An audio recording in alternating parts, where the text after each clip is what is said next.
the headline of the report really is to, if you will, to exonerate the pilot from pilot error. This is what the report was stating. Now, they didn't say that explicitly, but from reading from the findings, it tells me that it was in pilot error. And there's nothing, at least for now, for the time being, that points toward pilot error. As from the Cockpit voice recorder, it appears they are trying to recover the flight from going down to the ground.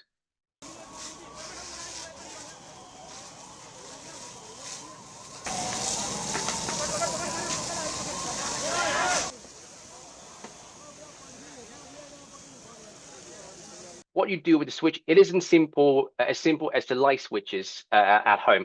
You have to physically sort of not pull the pin, but if you have to pull the toggle out, then it can move to a different position. So you do have to do it on purpose, not accidentally knocking it to the wrong position. Very rarely that can happen, or it's close to zero. And normally in flight, we do touch the switches for emergency checklists, for example, where you have to attempt to relight the engine manually, for example, or to switch it off to secure the engine. What it means is if the engine is on fire, you don't want it to keep running. You want it off. So you put it in the cutoff position.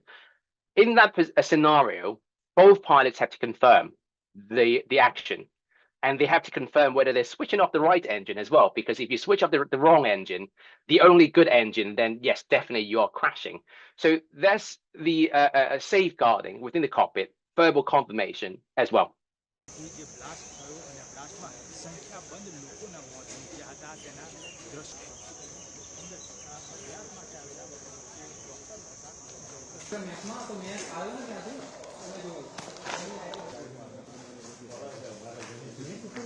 What the report seems to be suggesting is the error with the chip. It's as simple as one chip not working properly, losing contact. Once you lose contact, it's kind of how electricity works. The signal works. It's not contacted properly. It's because of the thermal cycle is in a warm condition. It's been worked very hard.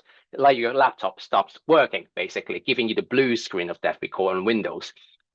It doesn't command the fuel to be in a run position, even for a split second. The fuel stops for a couple of seconds, and the engine will start decelerating.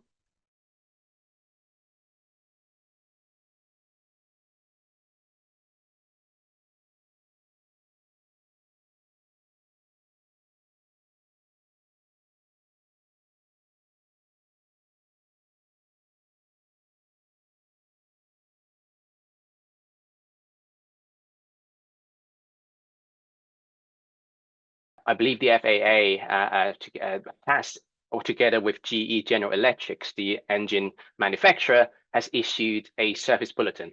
I believe it was about 11,000 cycles they will have to replace the chip. And if it is not replaced or maintenance isn't done correctly, it could lead to intermittent loss of signal. Once you have a loss of signal, the fuel isn't commanded, i.e. in the cutoff position, then there's no fuel going to the engine, which seems to have matched what the service bulletin was saying with this current investigation.